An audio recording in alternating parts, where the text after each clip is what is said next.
In the past couple of months, DJI has been releasing one product after another. We have had the Avata, we have had the Osmo Mobile 6, we have had the DJI Mavic 3 Classic, we have had the Action 3, and now we have the DJI Mini 3. So they are really on fire right now. Hi, Steven here with droneon.eu, and today we're going to talk about the Mini 3 and whether or not it's a good drone for you to buy. Now, the first thing we need to keep in mind is that the Mini 3 is not supposed to be a competitor for the Mini 3 Pro. It is just a replacement for the Mini 2.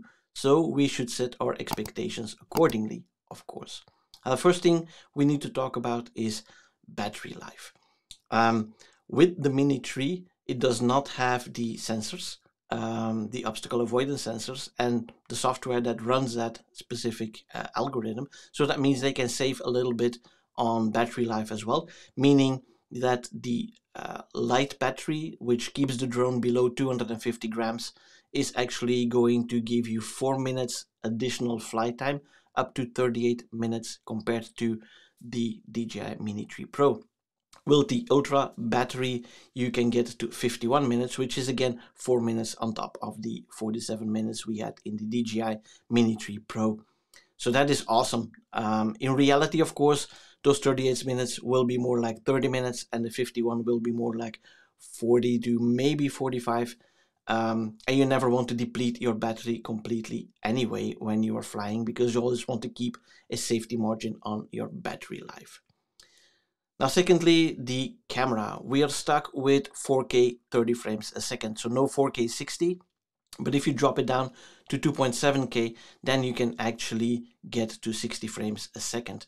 You will not get 120 frames per second like you get on the DJI Mini 3 Pro. So if you want those super slow-mo footage, then yeah, you definitely need to upgrade to the Pro. Other than that, you're getting the same sensor as what the Pro has. So it's the 1/1/3 inch 12 megapixel CMOS sensor with an aperture of 1.7. So that means that this is the same camera that will capture, with that wide aperture, a lot of light. So it's a good drone to capture images, to capture footage in low light conditions. So is that something that is really important for you? Then definitely you should consider this drone. Now, when we talk about picture quality, then we have the 12 megapixels, but it's slightly less than with the Pro. With the Pro, we have 4024 by 3024, something like that, and here we are 4000 by 3000. So it's a few pixels less, but that doesn't really matter. You can still shoot in JPEG and RAW, but you will not get the 48 megapixel photograph capability that you do get in the Pro.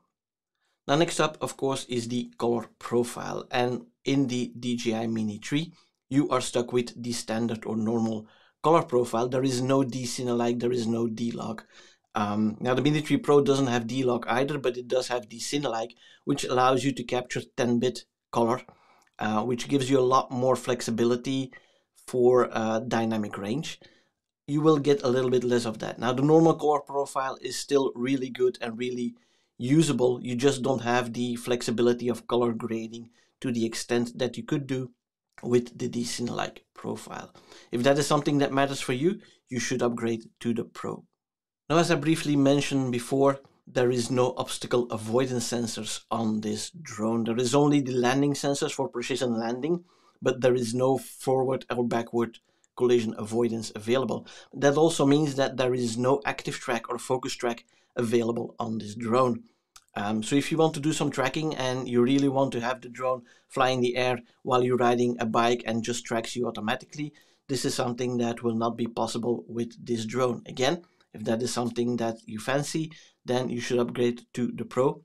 Or if that is something that you do in really complex environments, you should actually upgrade to the Mavic 3 because of the 360 obstacle avoidance, whereas the Mini 3 Pro does not have the sideways obstacle avoidance, so that could cause some problems there. But the Mini 3 does not have that. What the Mini 3 does have is the quick shots. It has 5 quick shots: the Droney, the Rocket, the Boomerang, the Helix, and the Circle. Now you can use those, again, the same as always. You select the object in the frame and it will automatically do that. So that's the only automated function that is on the drone available, but real active tracking is not available on this drone. Now, since we get the same camera and gimbal as we have on the DJI Mini 3 Pro, then that of course means that the gimbal can actually rotate the camera 90 degrees to have true vertical shooting, as DJI calls it, which means that the whole camera rotates and you get your 4K image, your 4K photograph, or your 4K footage for video. You can get that in full resolution because the whole camera rotates and it's not just cropping into a horizontal picture. So that means if you are on TikTok, Instagram, Shorts, for example, on YouTube, if that is the thing for you, then definitely this is a drone for you, because it allows you to capture that really high quality 4K image in a true vertical format. Now, another important part, of course, is the controller. You can buy it with the regular RC-N1 controller, which needs your phone attached to the controller to control the drone, or you can also opt for the DJI RC controller, which comes with the Mini 3 Pro as well, and which is now kind of the standard controller, or the one controller to control all, because it can control almost every drone that DJI currently has in its lineup. So yeah, I think that's definitely worth it. I really like this controller because it has the built-in screen, and that makes it just a lot easier.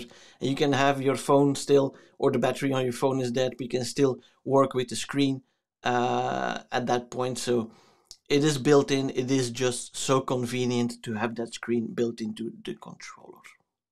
And at the same time, the regular controller without the screen, where you have to use your phone, is almost exactly the same size, but you just don't get a screen for that. So if you attach your phone to that, it becomes a lot bigger controller than what you have with the RC controller. So for me, it is my personal favorite at the moment to use that RC controller for all the drones that you can. So yeah, you have these differences between the Mini 3 and the Mini 3 Pro, and some of them are quite big, some of them are negligible, but because there are some differences, of course, there is also a price difference. And in general, we can say that the price difference is about 250 euros between the different configurations that you have. So if you look, for example, at the standard controller, if you take that package, then it costs 579 euros for the Mini 3, and the Mini 3 Pro was 829 euros. If you buy it with the RC controller, then the price goes up to 749 versus 999 with the Pro.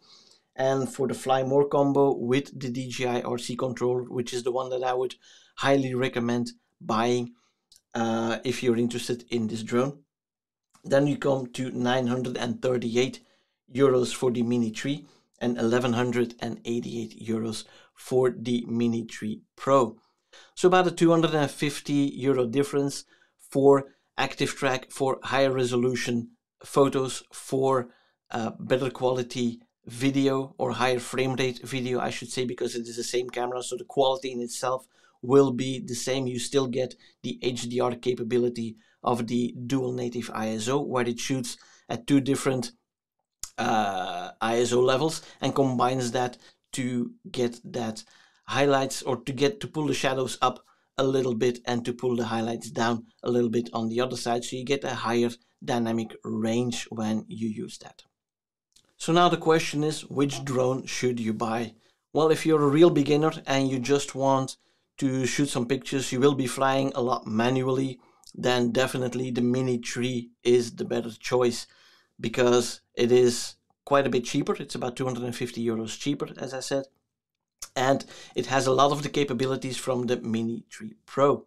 Now, on the other hand, if you fancy higher frame rates, you want 4K 60 frames a second, you want super slow motion 120 frames a second, or you really want those 48 megapixel photos to maybe turn them into posters to hang them on a wall, something like that.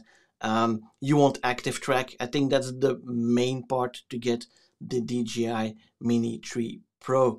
And personally, I think it's worth those 250 euros to get those Pro features included at that point. But it also depends on your budget, of course. Now, I've included a link to both drones below in the description if you're interested in buying those. So go ahead and click on those links. And let me know in the comments down below as well what you think would be the better choice for you personally. As always, if you like the video, please give it a thumbs up and don't forget to subscribe to the channel and make sure you click that little bell icon so you don't miss out on any new videos. And for now, thanks for watching. Until next time, drone on.